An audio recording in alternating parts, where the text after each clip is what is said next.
Hej! Välkomna till APT med Maria Magnelius, ny rektor på ESS-gymnasiet. Jag tänkte berätta om lite punkter inför kommande APT. Det är dags att berätta om flera personer som har fått nya jobb. Och bland annat så har Johan Erlandsson blivit ny administrativ gruppchef på ESS-gymnasiet. Och Katarina Granslett, hon har blivit administrativ gruppchef på ISSR. Och hon kommer också jobba lite grann på Kungliga Svenska Balletten.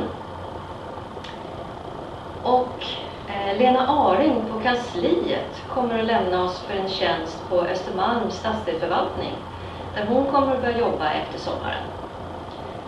Jag vill passa på att påminna lite grann om förstelärarnas pedagogiska konferens som sker den 22 april. Där kommer de att vilja att ni tar med er egen dator och kommer till Café Riddaren strax före, jag tror 2:45 den 22 april. Så hjärtligt välkomna. De vill väldigt gärna att ni ska också gå in på en YouTube-länk som jag lägger med i mejlet här. Så klicka på den. Det handlar lite grann om kollegialt lärande. Den är väldigt intressant länk. Bara ett par, 6-7 minuter. Men ta och se den innan konferensen den 22 april. Sen har vi att vi kommer att ha skolval på skolan. Och det är alla enheter som ska vara med, både från hela ESS. Så det är alla på ettan och alla på tvåan hjärtligt välkomna. Själva skolvalet kommer att ske den 22 maj. Det är Sara Nilsson som håller i det hela. Och vill ni att om ni har några frågor eller om ni har någonting som ni undrar över eller skulle vilja ha några elever som ska jobba med det här, så hör ni av er till Sara Nilsson.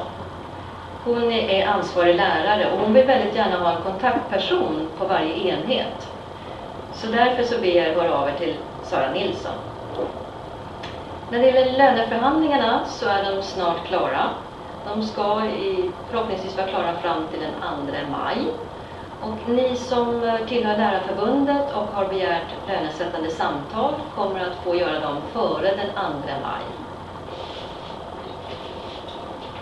Jag vill också passa på att påminna att det är nu öppet hus den 24 april på eftermiddagen. Och vi hoppas på en stor tillströmning av elever. All personal som är med och deltar i öppet hus, ni blir bjudna på en mycket enkel middag.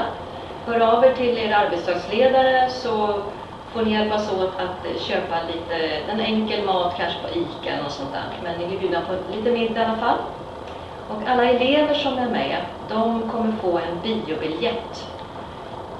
Som tack för hjälpen.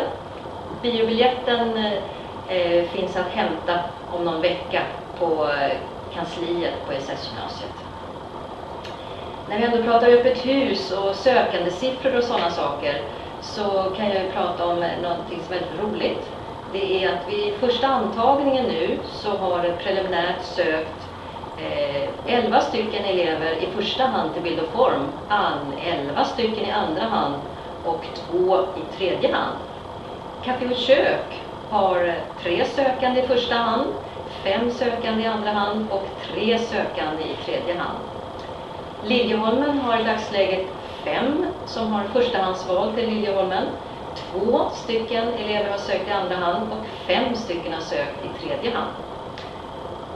Spira och språkintro har ungefär 2 elever sökande just nu. Men som vi vet så kommer de här siffrorna att ändras längre fram. Men det här var alltså preliminärt den första omgången och det kan vara intressant att höra. Men så fort vi vet någonting mer så återkommer vi om andra siffror. Och jag tror säkert att det blir många fler elever. Förhoppningsvis, speciellt nu när vi har öppet hus. Sen har jag en mycket viktig sak som Johan Erlandsson redan har skickat ut till er angående koll. Och koll måste nu läggas in i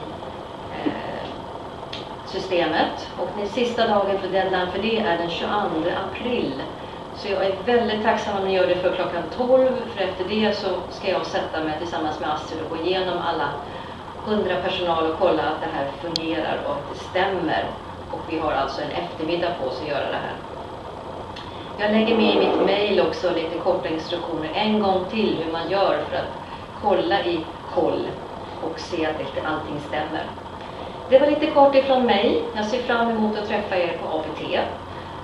Ha det så jättegott, och för mig så är det lite före påsk, så jag är glad påsk.